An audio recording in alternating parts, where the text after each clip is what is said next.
It's Saturday, not Thursday, and I'm a week late. Again.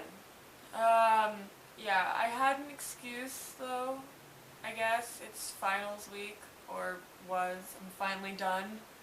Had my last tests yesterday, so I've spent the past week and a half or so studying and trying to make up my grades. So, yep.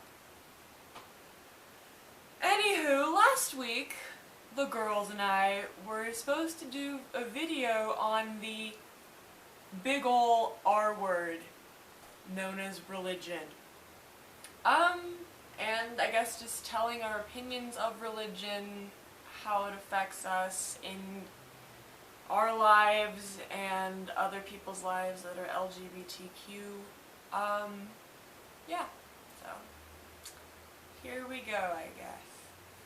I was raised in a really fairly non-religious household. Like, my parents don't practice or adhere to any specific religion, but we're still a relatively spiritual household. My mom's an artist, and I'm actually in her art studio right now, and a lot of her work has to do with and incorporates elements of religion, so I was always kind of raised just directly with different religions all at the same time. And then my dad's side of the family, my mom's side of the family is Lutheran, but they're non-practicing, and so they're just they're not really religious. But then my dad's side of the family is very, very Catholic and very conservative.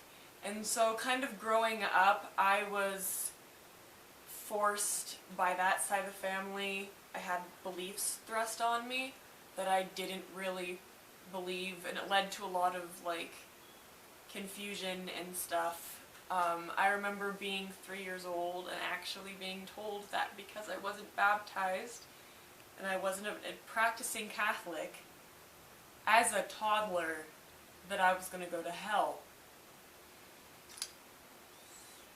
If I was going to go to hell just for not being Catholic, I guess, I mean, they don't really know about me being queer, but I'm sure that that would kind of fuck their idea of me going to heaven up even more. That aside, so even though I have, you know, a non-existent and then relatively negative, familiar view of religion, I don't think religion is a bad thing, and I think that religion is something that's actually really, really beneficial. I think that it kind of helps us and helps people cope with fears of everyday life, fears of dying especially, fears of the unknown, and I think that it's really, really beneficial that way. I'm not someone that, even though I personally don't have religious beliefs, I'm not someone that thinks that religion is bad. And I think religion's really beautiful. I just honestly haven't found anything that calls to me or that I believe wholeheartedly, which I think you kind of need to do. And with religion and stuff, as a queer person or a member of the LGBTQ community, it can be really, really tough to find a religion that you believe, or to deal with religious viewpoints on your sexual orientation or gender or whatever that is. Because there are so many people that take doctrines and stuff like the Bible or the Old Testament, they take incredibly, incredibly seriously. Certain parts they take seriously, like Leviticus. That's, of course, the big one is Leviticus, and how that's, you know, man shall not lie with another man, and blah, blah, blah. And there are many people that have gone back and been like, well, then, if you're gonna believe that, you can't eat shellfish, or you can't wear 2 types of fabric, or, you know, you can't eat animals with hooves, so no pork for you, no whatever. But you have to also consider with a lot of religions the time in which it came about. I know with Christianity, there's another big one. This is an example I use a lot when talking about Christianity.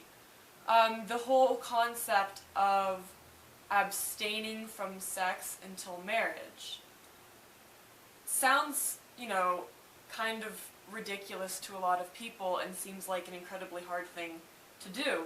But if you take that part and you put it into a historical context, back in the day, if you were a woman and you got pregnant out of wedlock, you had no rights.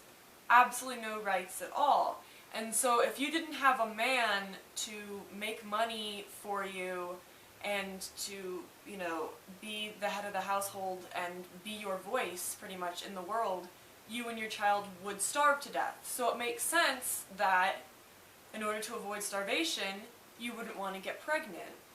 You'd want to wait till marriage to have sex because there really weren't, there wasn't birth control back then. And so there are a lot of elements in religious texts like that have to do with the time in which they are written. And I personally believe that religion, for the most part, any religion out there, whether or not it's a polytheistic, monotheistic, even if it doesn't necessarily have a god, like a lot of, sects of Buddhism don't really believe in a god, they all kind of have the same universal message. And most people would say that universal message is, love thy neighbor, love thy brother, love thy sister. But I honestly feel like most of the messages and a lot of the purpose of religion is a discipline. It's meant to be a discipline to keep you on a certain path and to keep your brain focused and to help you develop that work ethic. And that's why religion is applied so much to laws. So that's honestly how I feel about religion. I think it's important. Don't think it really needs to be such a big deal. I think people should be able to practice what they believe, practice what they practice, and I don't know, and just try not to thrust those beliefs onto other people. Alright, bye.